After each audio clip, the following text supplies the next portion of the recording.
उन्होंने कहा कि वो अच्छा इंसान है बिकॉज उसके पास पैसा है। लेकिन किसी ने ये नहीं पूछा क्या उसमें प्यार भी है। ये अनाया की कहानी है, सिर्फ एक लड़की की नहीं, हर उस लड़की की जिससे कभी कहा गया शादी के बाद प्यार हो जाएगा। लड़कियां पसंद नहीं करती, दे जस्ट एडजस्ट। हमें पता है तुम्हारे लिए क्या सही है। अनाया एक छोटे इंडियन शहर में पली बड़ी, सपनों, रंगों और पोएम से भरी हुई। वो पेंटिंग करती थी, कहानियां लिखती थी, स्टोरी टेलर बनना चाहती थी। लेकिन सोसाइटी के सपने उसके सपनों से बड़े थे। 23 की उम्र में उसके पेरेंट्स एक रिश्ता लेकर आए, अमीर, लंबा, ओवरसीज सेटल्ड लड़का। उन्होंने कहा यही ड्रीम है, लेकिन वो उसका ड्रीम नहीं था।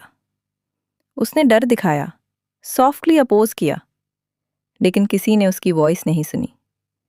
उसकी चुप्पी को भी त्याग कह दिया गया, जैसे हर उस लड़की की जो चुप रहती है। शादी के बाद मंथ्स बीत गए, एक गोल्डन केज में। बड़ा घर कोड लगता था, गहने वेट लगते थे। हर दिन वो मिरर में खुद को देखती, मैं कहाँ खो गई।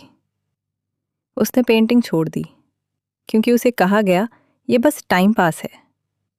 उसने अपनी पसंद की कॉफ़ी छोड़ दी क्योंकि कड़वी चीज़ें लड़कियों पर शोभा नहीं देती। वो हर नाइट रोती, हर मॉर्निंग मुस्कुराना सीख लेती। इसे लोग अच्छी बहू होना कहते थे। उसके ड्रीम्स एक ड्रॉर में रखे रखे धूल बन चुके थे। एक दिन उसकी छोटी सिस्टर मिलने आई। वो सॉफ्टली बोली, दीदी, मेरे लिए भी एक रिश्ता आया है। अनाया के अंदर कुछ टूट गया, लेकिन पहली बार वो चुप नहीं रही। उसने अपनी बहन का हाथ पकड़ा, वो ट्रुथ बोला जो उसने सालों तक दबा रखा था। मैंने कोशिश की थी कि सब ठीक हो जाए, बट स्लोली मैं मिटती गई। मेरे सपनों को चाइल्डिश कहा गया, मेरी पसंद को जिद। कभी मुझे सुना ही नहीं गया। उसकी वॉइस कांप रही थी, पर पहली बार वो टूटी हुई नहीं, सच्ची थी। मैं नहीं चाहती कि तुम भी अपने सपनों को किल करके किसी और की लाइफ जियो। सिस्टर की आंखें भर आईं।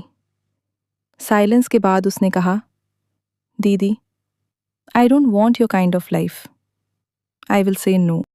उसने अनाया का हाथ दबाया और पहली बार खुद को स्ट्रॉन्ग महसूस किया। उसकी सिस्टर ने उसी रात अनाया के पेरेंट्स और उसके हस्बैंड से खुलकर बात की।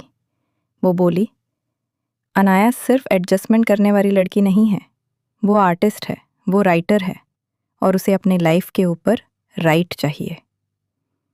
ये सुनकर इतने सालों में पहली बार घर में सच में साइलेंस हुआ, और फिर उन्होंने अनाया को सीरियसली सुना। सिस्टर ने अपने पुराने कॉन्टैक्ट्स निकाले, एक स्कूल की प्रिंसिपल, एक लोकल टीचर और एक विमेंस मैगजीन एडिटर जहां वो इंटर्नशिप कर चुकी थी। दीदी, इसमें लिखकर देखो, उसने डायरी अनाया को पकड़ाते हुए कहा। तुम्हारी कहानी सिर्फ तुम्हारी नहीं है। और उसी नाइट अनाया की वॉइस एक्को बनकर लौट आई। उसने पेन उठाया, उसने अपनी स्टोरी लिखी, नाम रखा उसकी आवाज की गूंज, means echoes of her voice, क्योंकि फाइनली उसकी वॉइस सुनी गई। स्लोली सब बदला। पेरेंट्स रोए, फिर सुने। उसकी सिस्टर ने अपनी पढ़ाई जारी रखी, अपने तरीके से, अपने ड्रीम्स के साथ।